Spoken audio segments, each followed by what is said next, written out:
Dalam aspek operasional, beberapa hal yang perlu diperhatikan antara lain desain produk dalam bentuk kemasan, tata letak dan kapasitas ruang, pengelolaan sumber daya manusia, desain layanan pelanggan dan proses kerja karyawan, serta penyusunan stok dan juga manajemen inventaris. Semua elemen ini sangat mendukung untuk memastikan proses operasional berjalan efisien dan juga efektif.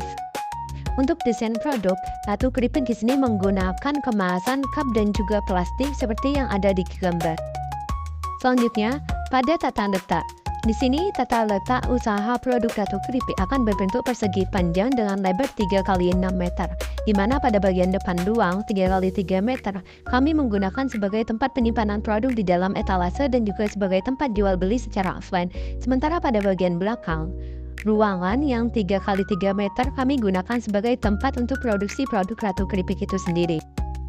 Proses produksi Ratu Keripik dimulai dari persiapan bahan baku, kemudian dilakukan pemotongan dan juga perendaman produk.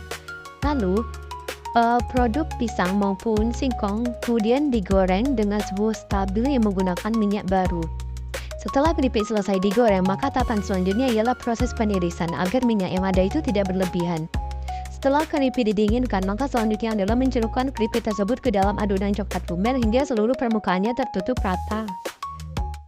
Untuk adonannya sendiri, di sini kami menggunakan banyak varian, bukan hanya coklat saja.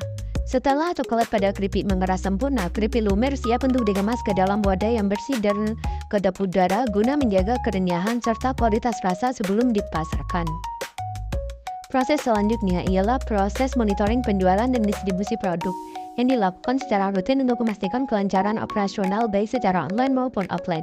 Pengecekan produk di toko titipan dilakukan minimal seminggu sekali oleh tim sales atau reseller dengan mengunjungi langsung toko-toko tempat produk dititipkan. Dalam kunjungan tersebut, tim mengecek ketersediaan stok di rak, memeriksa masa kadaluarsa produk, dan mencatat penjualan mingguan baik melalui pemilik toko maupun dari catatan mereka.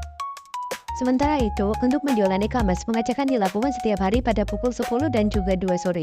Kegiatan ini meliputi login ke platform seperti Shopee, Tokopedia, dan juga TikTok. Pengecekan ini dilakukan untuk mengetahui nama pelanggan, produk dan variannya, jumlah pesanan, dan alamat pengirimannya. Pesanan yang telah dibayar langsung diteruskan ke bagian packaging. Selain itu, ulasan dan rating dari pelanggan juga dipantau secara berkala. Seluruh data kemudian diinput ke dalam dashboard laporan harian sebagai dasar evaluasi dan pengambilan keputusan. Prosedur selanjutnya ialah prosedur operasional standar. Untuk kegiatan operasional harian Ratu Keripik, di sini dimulai dari persiapan sebelum buka. Jadi, persiapan sebelum buka kita mulai dari bersih-bersih area produksi. Kemudian kita juga melakukan pemeriksaan stok dan bahan baku dan juga pengecekan terhadap peralatan.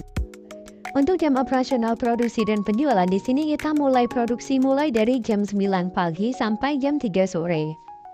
Setelah proses produksi selesai, maka di sini kita akan melakukan pembersihan di area produksi. Kemudian kita juga akan melakukan rekap harian untuk mencatat hasil produksi, jumlah penjualan di hari itu, serta laporan keuangan harian. Untuk selanjutnya ialah manajemen inventaris. Manajemen inventaris Ratu Keripik difokuskan pada pengelolaan stok bahan baku utama seperti singkong, pisang, minyak goreng, bumbu perasa, serta bahan kemasan. Pengelolaan disesuaikan dengan kapasitas produksi harian dan dilengkapi sistem stok pengaman untuk mencegah kekosongan bahan. Stok bahan utama ditargetkan cukup untuk 5 hari operasional dengan estimasi waktu pengadaan ulang selama 3 hari kerja. Sementara itu, bahan perlengkapan seperti kemasan dan label disiapkan untuk kebutuhan minimal 2 minggu karena sifatnya yang lebih tahan lama.